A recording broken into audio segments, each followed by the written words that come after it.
ముందుగా ఈ అవకాశం ఇచ్చిన మన కన్న తండ్రి అయిన దేవాది దేవునికి యేసుక్రీస్తు ప్రభుల వారి నామంలోనే స్తుతి స్తోత్రములు కృతజ్ఞతాస్తుతులు చెల్లించుకుంటూ ఖచ్చితంగా ఈ లోకంలో జీవిస్తున్నప్పుడు మన బ్రతుకులో దేవుని మాటలు వింటున్న మనమందరము విన్న మాటల ప్రకారంగా ఈ లోకంలో జీవించి ఖచ్చితంగా ఈ లోకాన్ని విడిచిపెట్టిన తర్వాత మరో లోకం ఉంది అన్న విషయాన్ని దేవుడు మనకు తెలియజేశాడు. కాబట్టి ఖచ్చితంగా ఈ లోకాన్ని విడిచిపెట్టిన తర్వాత దేవుని చెంతకు మనం చేరాలి. అలా చేరాలి అంటే ఈ లోకంలో కేవలము దేవుని మాటయే దానికి అవకాశం. అంటే ఈ లోకంలో ఉన్న మనమందరము దేవుని చెంతకు వెళ్ళాలి అంటే ఈ లోకంలో దేవుని మాటకు తప్ప మరో దేనికి కూడా ఆసక్తి లేదు. సో కాబట్టి అటువంటి విలువైన మాటలు విని ఖచ్చితంగా ఈ లోకంలో దేవుని చిత్తానుసారంగా జీవించాలి అనే సదుద్దేశంతో దేవుని మాటలు వినడానికి వచ్చిన మీ అందరికీ కూడా క్రీస్తు నామములో నా శుభములు వందనాలు తెలియజేస్తున్నాను. సో జాగ్రత్తగా కొన్ని లేఖన భాగాల నుంచి కొన్ని మాటలు నేర్చుకునే ప్రయత్నం చేద్దాం. ఈ లోకంలో సమస్త మానవాళి జీవిస్తున్నారు కదా. అలా జీవిస్తున్న సమస్త మానవాళికి ఇప్పుడు ఏం వినబడుతుందయ్యా అంటే దేవుడు చేస్తున్న పని ఏంటంటే ప్రతి ఒక్కరి దగ్గరికి సువార్త అందించే ప్రయత్నంలో అందని సువార్త అందని వారికి ఖచ్చితంగా ఏదో ఒక రూపంలో తన పిల్లల్ని నిలబెట్టుకొని వారికి సువార్తను అందించే ప్రయత్నంలో దేవుడు ఉన్నాడు. అవునంటారా కాదంటారా ఆలోచించండి. ఎందుకంటే ఈ లోకంలో ఒక మనిషి అనే ఎవరైనా సరే ఒక మానవుడు ఈ లోకాన్ని విడిచిపెట్టి వెళ్ళిన తర్వాత నిత్యము దేవునితో పాటు జీవించాలంటే రక్షింపబడాలి అంటే సాతాను కబంధ హస్తాలలో నుంచి లేదా పాతాళంలో చిక్కుకోపోతున్న ప్రతి ఒక్కరూ రక్షింపబడాలి అంటే కేవలము దేవుని మాటకే ఆ సామర్థ్యం ఉంది. కాబట్టి ఎవరెవరైతే ఇంకా దేవుని మాటలు వినని వారు ఎక్కడ ఎలాంటి మారుమూల ప్రాంతంలో ఉన్నా కానీ అక్కడికి ఈ సువార్తను అందించడానికి దేవుడు అక్కడక్కడ కొంతమందిని ఏర్పాటు చేసుకొని వారిని పంపించి సువార్తను అందించే ప్రయత్నంలో దేవుడు ఉన్నాడు. దాంతోపాటు ఆ పని ఏ విధంగానైనా సరే నాశనానికి జారిపోతున్న వారిని కొంతమందినైనా సరే రక్షించాలి కదా, ఆ బాధ్యత నా మీద ఉంది కదా అని ఆలోచించి ఆ ప్రయత్నంలో భాగంగా దేవుని మాటలను మోసుకొని ఎలాంటి మారుమూల ప్రాంతాల్లోనైనా సరే వెళ్ళి నేను దేవుని మాటలు అందించాలి, కొంతమందిని ఈ యొక్క ఆత్మలనైనా రక్షించాలి, దేవుని చిత్తాన్ని నెరవేర్చాలి కదా అనే ఆలోచనతో ప్రయత్నపడే సహోదరులు కూడా ఎంతోమంది ఉన్నారు. అయితే జాగ్రత్తగా ఆలోచిస్తే ఇప్పుడు సువార్తే అందని వారికి సువార్తను అందించి వారి ఆత్మను రక్షించాలని ప్రయత్నం చేసేవారు కొందరైతే ఆల్రెడీ మేము సువార్తను విన్నాము, నమ్మాము కాబట్టి ఖచ్చితంగా మాకు రక్షణ దొరుకుతుంది, ఆల్రెడీ మేము దేవుడు ఈ లోకంలో తన కుమారుని ద్వారా ఏర్పాటు చేసిన రాజ్యం ఏదైతే ఉందో అంటే సంఘం కదా, తన కుమారుని ద్వారా దేవుడు ఈ లోకంలో ఏం ఏర్పాటు చేశాడండి, సంఘాన్ని ఏర్పాటు చేసి సంఘంలో ఎక్కడెక్కడో ఉన్న వారందరూ సంఘంలో ఒక సహవాసంగా కూడి దేవుని మాటలు వింటూ దినదినము వింటూ ఆత్మీయంగా బలపడుతూ ఆత్మీయ జీవితంలో పరిపూర్ణతను సాధించేవారు ఇంకా అనేకులు విశ్వాసులు కదా. సో దేవుడు అక్కడ కూడా చేసే ప్రయత్నాలు ఏందయ్యా అంటే ఆల్రెడీ సంఘంలో వచ్చిన వారు ఎవరైతే ఉన్నారో వారిలో కూడా పరిపూర్ణతను సాధించలేక ఇటు లోకం ఇటు విశ్వాస జీవితం రెండింటిని బ్యాలెన్స్ చేసుకోలేక ఈ లోకంలో ఎలా జీవించాలి, దేవుని చిత్తానుసారంగా జీవించాలనే ఆశ ఆకాంక్ష ఆ కోరిక అయితే ఉంది, కానీ జీవించలేక ఇటు దేవుని చిత్తానుసారంగా జీవించలేక అలాగని చెప్పేసి పరిపూర్ణంగా ఇటు లోకంలో జారిపోక, అవునా కదా, ఈ రెండింటి మధ్యలో కొట్టుమిట్టాడుతూ ఇప్పుడు విశ్వాసుల జాబితాలో ఎవరైతే మనం క్రీస్తుని నమ్ముకున్నామో ఆ జాబితాలో ఉన్నవారు అనేక మంది ఉన్నారు. సో మేబీ అందులో మనం కూడా ఉండొచ్చు, అవునా కదా.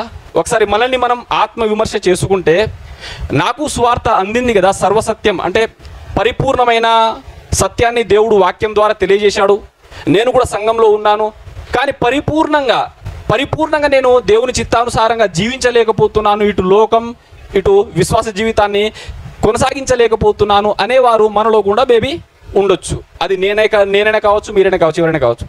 సో దానికి ప్రధానమైన కారణం, దానికి మూల కారణం నాకు వచ్చిన ఆలోచన లేదా దేవుడు నాకు అందించిన ఒక చిన్న విషయాన్ని నేను చెప్పి ముగించే ప్రయత్నం చేస్తానండి.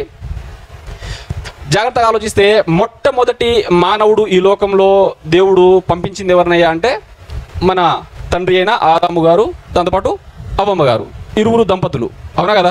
శరీరానుసారంగా మన తల్లిదండ్రులు ఎవరైతే మూల కారకులు ఎవరంటే ఆదాము గారు, అవ్వమ్మ గారు.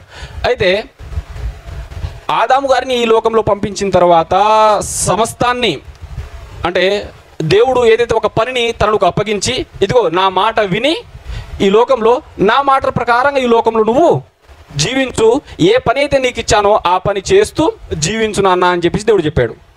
సో అలా చెప్పిన కొద్ది రోజుల తర్వాత దేవుడే ఆలోచించి, ఇదిగో నా కుమారుడు ఆల్రెడీ నా పనిలో ఉన్నాడు కాబట్టి తనకు సాటి అయిన సహాయంగా ఎవరినిచ్చారు?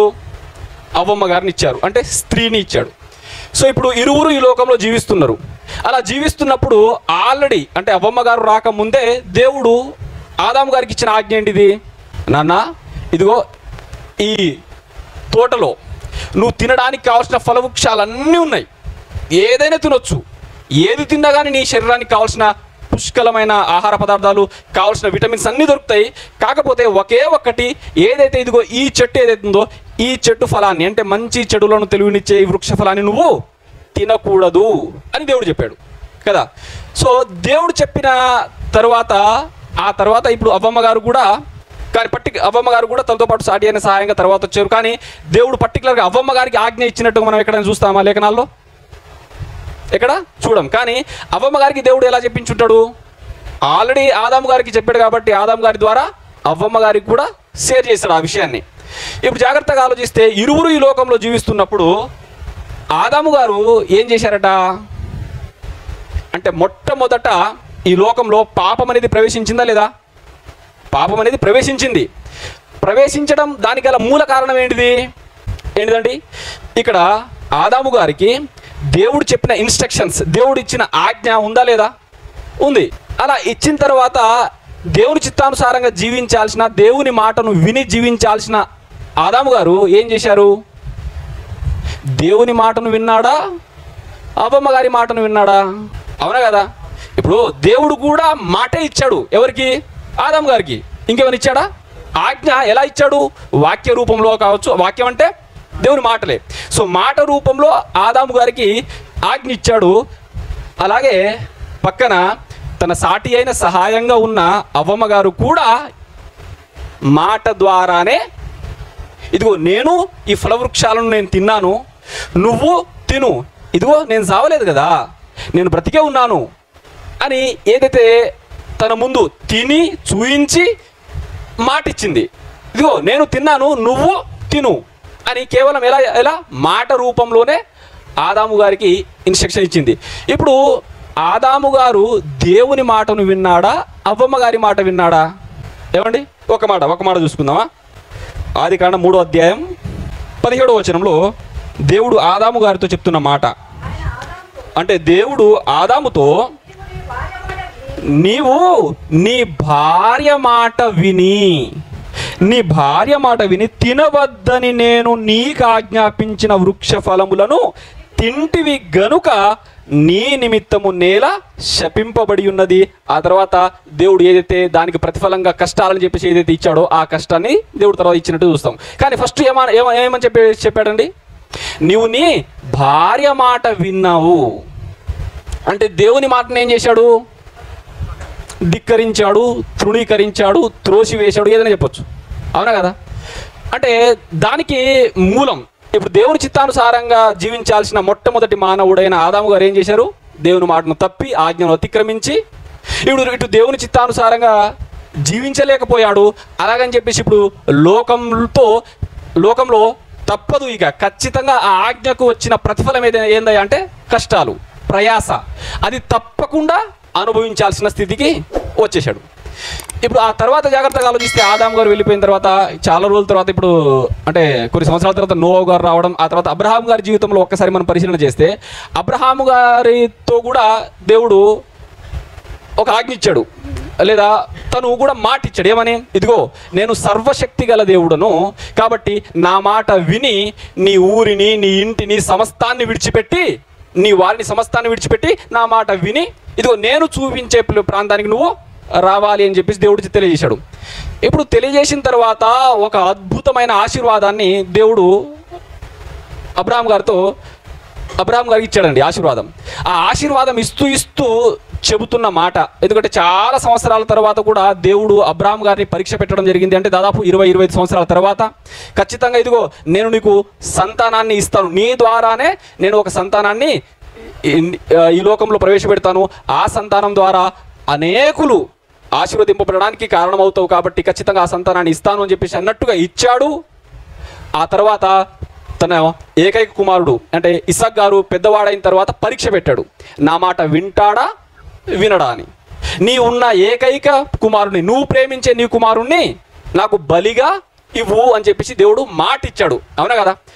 ఆ మాట ప్రకారంగా అబ్రహాం గారు ఏం చేశాడు, వెళ్ళి తన హృదయంలో ఆల్రెడీ బలిని అర్పించేశాడు. కానీ అర్పించే సమయంలో ఆల్రెడీ దేవుడు ఆపేసి, అబ్రహామా ఇక నువ్వు నీ కుమారుని బలి ఇవ్వనవసరం లేదు, ఆల్రెడీ నువ్వు ఇచ్చేసినట్టే.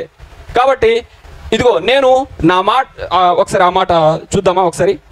ఆది కాండంలోనే అబ్రహాం గారు 22వ అధ్యాయంలో 18వ వచనం చూడండి ఒకసారి. మరియు నీవు నా మాట వినినందున భూలోకములోని జనములన్నీ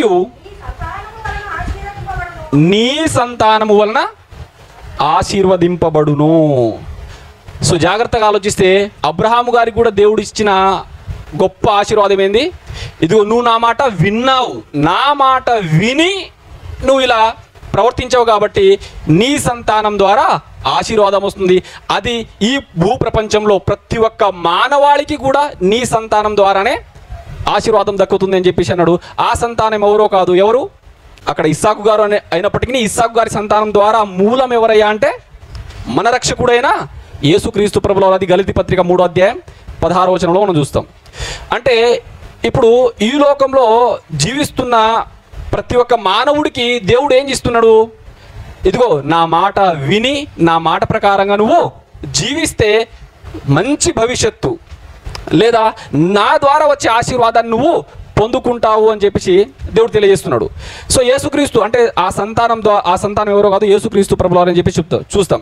దాంతోపాటు ఇజ్రాయేలీలకు కూడా దేవుడు నా మాట విని మీరు జీవించండి అయ్యా, ఇదిగో ఏదైతే నేను ఇవ్వాలనుకున్నానో పాలు తేనెలు ప్రవహించే దేశాన్ని నేను మీకు స్వతంత్రించుకునే ఆ భాగ్యాన్ని ఇస్తాను, అక్కడ బ్రహ్మాండంగా జీవించవచ్చు, బానిస బ్రతుకు నుంచి స్వతంత్రంగా మిమ్మల్ని మీరు ఏం చేయాలన్నా కానీ చేసుకునే అవకాశం, ఏ పంట అయినా పండించుకోవచ్చు, ఎలాగైనా జీవించవచ్చు, అంతటి గొప్ప దేశాన్ని నేను మీకు ఇస్తాను.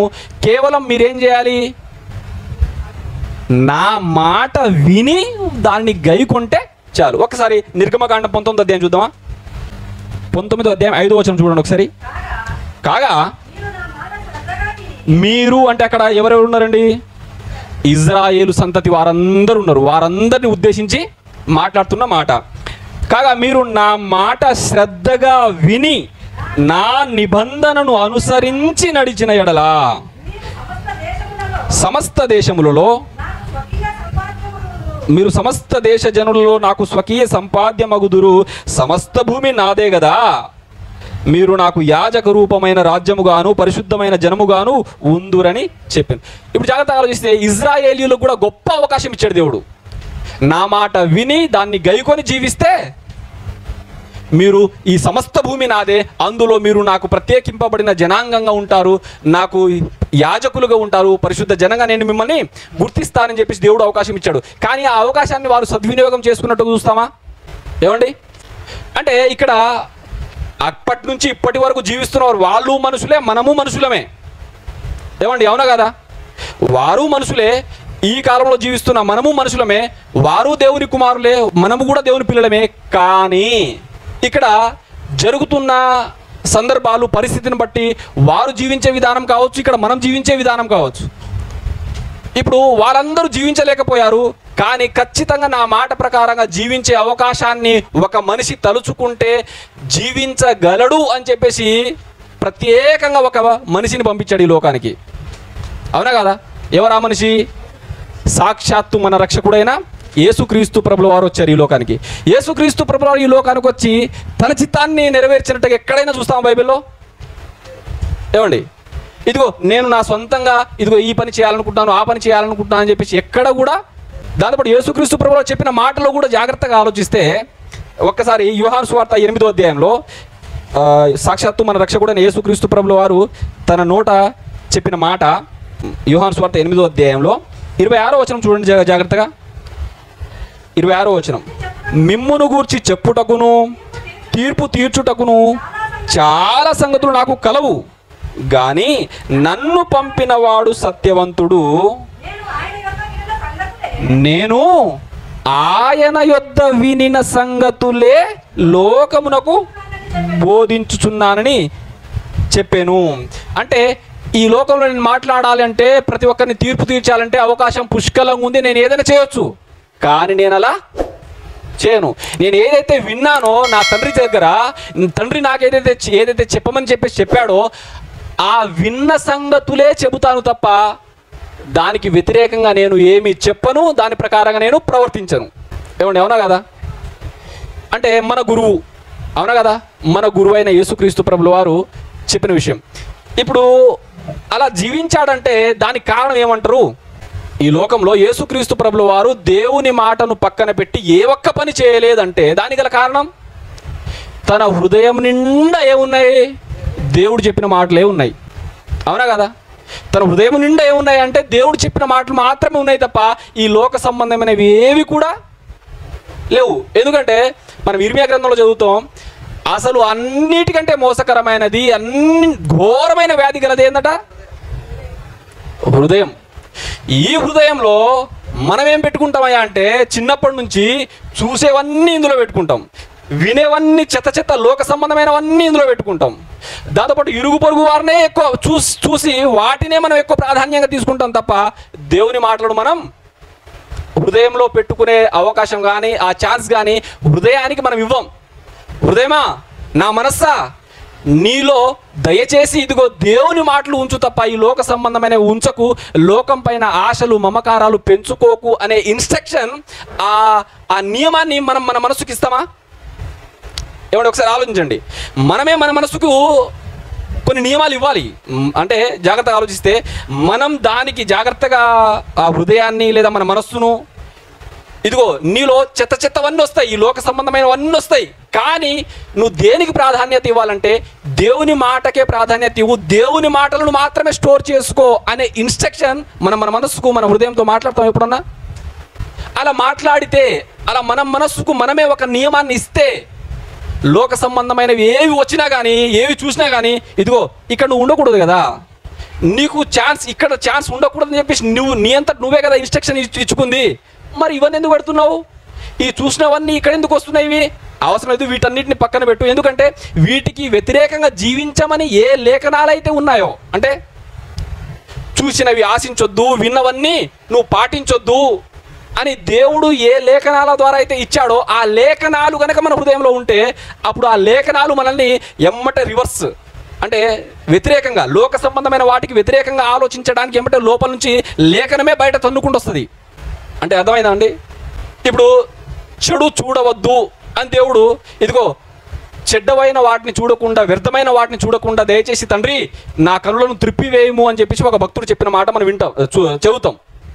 ఇప్పుడు మన కళ్ళ ముందు వ్యర్థమైనవి చూసడానికి అవకాశం పుష్కలంగా ఇస్తాడు దేవుడు. దేవుడే ఇస్తాడండి, దేవుడే ఇన్స్ట్రక్షన్ ఇస్తాడు. ఏమండి, నిద్ర వస్తుంది అందరికీ? మత్తుగా ఉందనుకుంటా, జాగ్రత్తగా ఆలోచించండి. ఇలా జీవించకు, ఇదిగో వీటిని వ్యర్థమైన వాటిని చూడకుండా సమయాన్ని సద్వినియోగం చేసుకో అని చెప్పేసి దేవుడే ఇటు నుంచి లేఖనాల ద్వారా ఇస్తాడు. దాంతోపాటు సమయాన్ని వృధా చేసుకునే అవకాశాన్ని కూడా దేవుడే కల్పిస్తాడు. అలా కల్పించి ఏం చేస్తాడు? పరీక్షిస్తాడు. నా మాట నేను చెప్పాను కదా, ఇంతకు నా మాట వింటున్నావా వినట్లేవా? నా మాటకు ప్రాధాన్యత ఇస్తున్నావా లేదా? ఏమండి, ఇప్పుడు అబ్రహాం గారికి ఏమి ఇచ్చాడు? మాటే ఇచ్చాడు. నన్ను నమ్ము, నా మాటను నీ హృదయంలో ఉంచుకో, ఖచ్చితంగా నీ సంతానం ద్వారానే అనేక మంది సంతానాన్ని నేను కలిగిస్తానని చెప్పేసి నా మాట నమ్ము అన్నాడు. ఇప్పుడు అబ్రహాం గారు నమ్మారా లేదా? దేవుడు సర్వశక్తి గల దేవుడు, నా కుమారుణ్ణి ఒకవేళ నా కుమారుడి ద్వారా ఆ సంతానాన్ని కలిగిస్తానని చెప్పేసి దేవుడు చెప్పాడు. అప్పుడు నా సంతానంలో ఇప్పుడు నా ఇస్సాక్ అనే కుమారుని చంపేసినా తిరిగి తనను జీవింపచేసి తన ద్వారా సంతానాన్ని వృద్ధి చేయగలిగే శక్తి సామర్థ్యం కలిగిన నా తండ్రి ఉన్నాడని చెప్పేసి నమ్మాడు. కాబట్టే తను చేయగలిగాడు. ఆ మాటను విని హృదయంలో ఉంచుకున్నాడు కాబట్టే తను ఏదైనా చేయగలిగాడు. కానీ జాగ్రత్తగా ఆలోచిస్తే అదే మాట ఇప్పుడు మనల్ని ఇస్తున్నాడు. ఇదిగో మీ గురువు ఉన్నాడు కదా, మీ గురువు ఎవరు? మన రక్షకుడైన యేసుక్రీస్తు ప్రభుల వారు. దేవుడే మనతో చెప్తున్న ఇన్స్ట్రక్షన్ ఏంటంటే, నీ గురువు అంటే మీ గురువు ఉన్నాడు కదా, మీ గురువు కూడా నేను నా మాటలే అందించాను. తను ఈ లోకానికి వచ్చి తన చిత్తానుసారంగా బ్రతికినట్టుగా ఎక్కడైనా మీరు చూశారా లేఖనాల్లో? అంటే ఎక్కడ చూడం. కానీ ఇప్పుడు మనం సంఘంలోనే ఉన్నాం.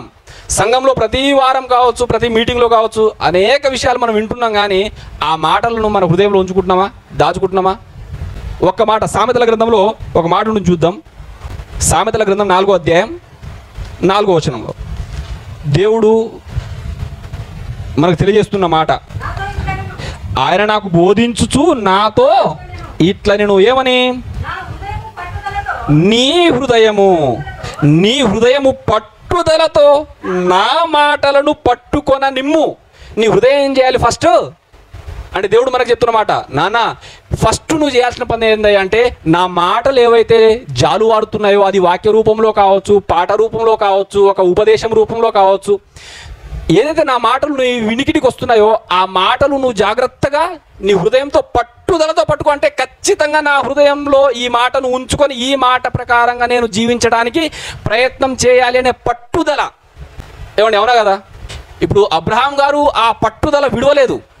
ఖచ్చితంగా నేను నా తండ్రి మాట వింటే ఖచ్చితంగా నాకు భవిష్యత్తు ఉంటుంది, ఖచ్చితంగా దేవుడు నన్ను మోసం చేయడు, దేవుడు నాకు అన్యాయం చేయడు, దేవుడు అన్యాయస్తుడు కాదు. కాబట్టి ఖచ్చితంగా నా హృదయంలో దేవుని మాటకే ప్రాధాన్యత ఇస్తే సొంత కుమారుని చంపేస్తాడు. ఏమండి, అవునా కదా? ఇప్పుడు దేవుడు చెప్తున్న మాట ఏంటంటే, నీ హృదయము పట్టుదలతో నా మాటలు పట్టుకొననిమ్ము, నా ఆజ్ఞలను గైకొనిన ఎడల నీవు బ్రతుకుదువు. నా ఆజ్ఞలు నువ్వు గైకొంటే నువ్వు బ్రతుకుదువు, లేదంటే చేస్తాం. ఇక్కడ చేస్తాం. ఈ లోకాన్ని విడిచిపెట్టిన తర్వాత యుగాలు చస్తూ బ్రతుకుతాం. ఇప్పుడు నిజంగా మన హృదయంలో దేవుడు ఉండాలి అంటే ఫస్ట్ ఏం ఉండాలి? దేవుని మాటను మన హృదయంలో ఉంచుకునే ప్రయత్నం చేయాలి. మన హృదయంలో దేవుని మాటకు అవకాశం ఇస్తే దేవుడు మనలో ఉంటాడు. తన కుమారుడైన యేసుక్రీస్తు ప్రభువారు మన గురువు మన హృదయంలో మనలో ఉంటాడు. దాంతోపాటు మనకు ఆదరణకర్తగా దేవుడు పంపించిన పరిశుద్ధాత్మ కూడా మన హృదయంలో ఉండి మనల్ని ఈ లోకంలో ఏ విధంగా జీవించాలో, ఏ విధంగా జీవించకూడదో అనే నియమాన్ని అణువున అడుగున మనకు ఇన్స్ట్రక్షన్స్ ఇస్తూ ముందుకు నడిపిస్తాడండి.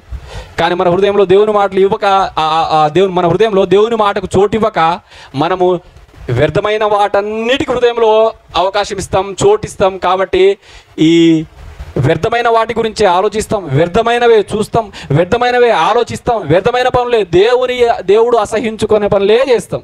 ఎందుకయ్యా అంటే మనకు దేవుని మీద నమ్మకం లేదు. ఏమండి, నిజంగా ఆలోచించండి, మనకు దేవుని మీద నమ్మకం ఉందా? ఏమండి, అందరూ ఒకసారి మనల్ని మనం పరీక్షించగలం. అంటే దేవుని నమ్మి దేవుని చిత్తానుసారంగా బ్రతికేవారు ధన్యులు, వారికి నిండు వందనాలు. కానీ దేవుని మాట ప్రకారంగా బ్రతకక దేవుడు ఏదైతే వద్దు అన్నాడో వాటినే చేస్తున్న ఓ నా సహోదరుడా, అది నేనైనా కావచ్చు, మీరైనా కావచ్చు, ఎవరైనా కావచ్చు, వ్యర్థమైన వాటిని గురించి ఆలోచించి వ్యర్థమైన పనులే చేస్తుంటే మనం దేవుణ్ణి నమ్మినట్ట? లేదా పాత నిబంధనలు ఆల్రెడీ మీరు వినుట మట్టుకు విందురు కానీ వాటిని గ్రహించి వింటారు కానీ దాని ప్రకారంగా ప్రవర్తింపరు. అందుకే మీలో అనేకులు మృతులై ఉన్నారని చెప్పేసి దేవుడు ప్రకటనల గ్రంథంలో చెప్తాడు.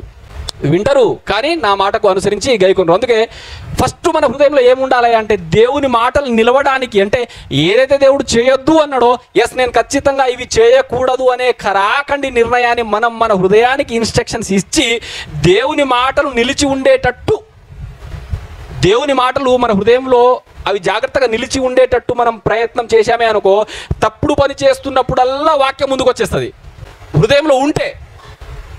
అందుకే ఒక మాట యేసుక్రీస్తు ప్రభుల వారు ఒక ఉపమానాన్ని చెప్తూ యోహాను సువార్త 15వ అధ్యాయంలో చెప్తున్న మాట చూద్దాం. 7వ వచనం చూడండి. నా యందు మీరును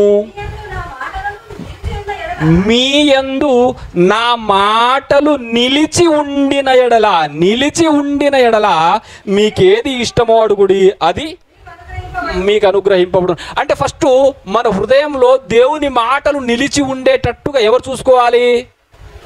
మనమే చూసుకోవాలి. అప్పుడు మనం దేవుని ఏది అడిగినా కానీ అది ఇస్తాడు. ఎందుకంటే మన హృదయంలో ఇప్పుడు దేవుని మాటలు మాత్రమే ఉన్నాయనుకో, మన ఇష్టమైనవి అడుగుతామా దేవుణ్ణి?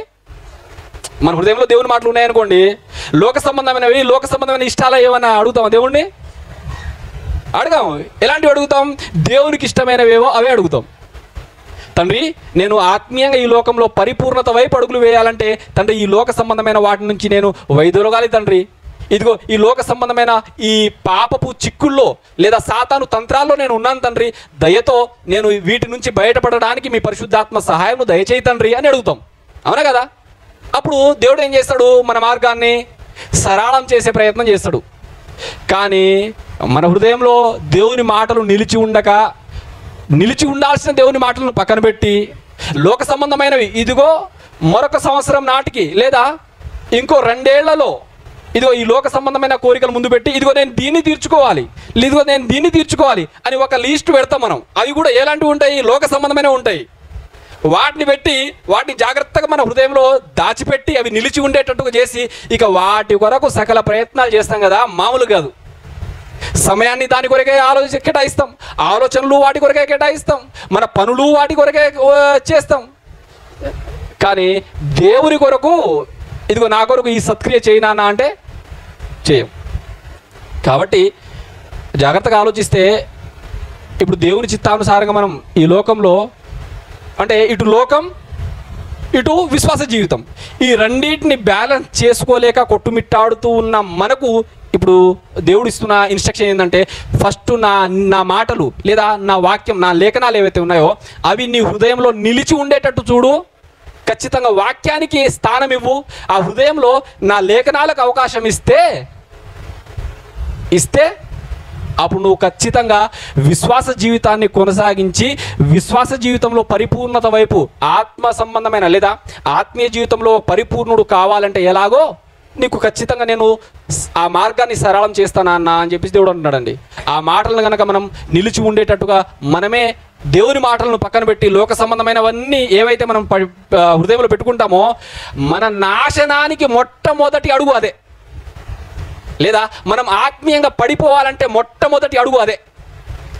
దేవుని కంటే ఎక్కువగా దేనికి మనం ప్రాధాన్యత ఇస్తున్నామో అదే మనల్ని పడగొట్టి నాశన కూపంలోనికి నెట్టి భయంకరమైన ఊబిలోనికి తీసుకెళ్తుంది, పాతాళపు అంచున తీసుకెళ్ళి పెడుతుంది. ఒక్క క్షణంలోనే ఈ లోకాన్ని విడిచిపెడితే మరు క్షణంలోనే అక్కడ వెళ్తాం. లేదు అంటే మన హృదయంలో దేవుని మాట కనుక అవకాశం ఇవ్వకపోతే అంటే మన ప్రయత్నం అండి. సరే జాగ్రత్త ఆలోచించండి. దేవుని మాటకు కనుక మనం అవకాశం ఇచ్చి తండ్రి నేను ప్రయత్నం చేస్తాను తండ్రి, ఇక నుంచైనా నీ మాటలు నా హృదయంలో ఉంచుకొని ఖచ్చితంగా ఇదిగో మీరు ఏ మాటలైతే నాకు అందిస్తున్నారో ఆ మాటలు హృదయంలో భద్రపరుచుకొని వీటి ప్రకారంగా నేను ఎలాగైనా సరే పట్టుబట్టి నా హృదయంలో ఈ మాటలను పట్టుకొని ఖచ్చితంగా ఇక నుంచి నేను ప్రయత్నం చేస్తాను తండ్రి అని కనుక మనం ఇప్పటి నుంచైనా సరే ఒప్పుకొని ప్రయత్నం చేస్తే ఖచ్చితంగా దేవుడు మనల్ని హత్తుకొని నా పిల్లలు నాశనం అవ్వాలని చెప్పేసి నా సంతోషం కాదు. ప్రతి ఒక్కరూ పాతాళంలోనికి వెళ్ళి ఆ భయంకరమైన నాశనానికి జారిపోయి అక్కడ పళ్ళు కొరుకుతూ ఏడుస్తూ చూస్తూ నేను అలా ఉంటే నేను చూస్తూ ఉండలేను నాన్న. ఒక దుష్టుడు తన దుష్టత్వాన్ని విడిచిపెట్టి నీతి మార్గంలో ఎప్పుడైతే నడవాలని చెప్పేసి అనుకుంటాడో అదే కదా నాకు సంతోషం. ఒక దుష్టుడు తన దుష్టత్వాన్ని అలాగే కొనసాగిస్తూ అలాగే చనిపోయి భయంకరమైన నాశనానికి వెళ్ళిపోతే అందులో నాకేం సంతోషం ఉంది? ఖచ్చితంగా నా మాటలు విని వాటి ప్రకారంగా బ్రతికి నీతిగల జీవితాన్ని కొనసాగిస్తే ఖచ్చితంగా నేను నా చెంతకు చేర్చుకోవడానికి ఎల్లప్పుడూ సిద్ధంగా ఉన్నాను, ఎల్లప్పుడూ నా చేతులు మీ కొరకే చాచుతున్నాను అని చెప్పేసి దేవుడు అంటున్నాడు. కాబట్టి ఈరోజు ఈ క్షణం ఇప్పుడే మనం దేవుని సన్నిధానంలోనికి వెళ్ళి ఖచ్చితంగా తండ్రి నేను నీ మాటలు నా హృదయంలో ఇక నుంచైనా సరే పెట్టుకొని ఖచ్చితంగా పట్టుదలతో ఇప్పటి నుంచి నేను మీ చిత్తానుసారంగా జీవించాలి తండ్రి అనే నిర్ణయాన్ని మనం గట్టిగా చేపట్టి మనం ప్రయత్నం చేస్తే ఖచ్చితంగా దేవుడు మనకు సహాయం చేస్తాడు. పరిశుద్ధాత్మను ఖచ్చితంగా మనలో ఉంచి చక్కని అంటే నిత్య జీవానికి మన మార్గాన్ని సరళం చేస్తాడు. కాబట్టి ఈ మాటలు మన హృదయంలో ఉంచుకొని దేవుని మాటలను మనం దేవుని నమ్మి మన హృదయంలో దేవునికి చోటిచ్చే వారముగా మనం అందరం ఉండాలి అని కోరుకుంటూ ఈ కొద్ది మాటలు ముగిస్తున్నానండి. చిన్న ప్రార్థన చేసుకుందాం.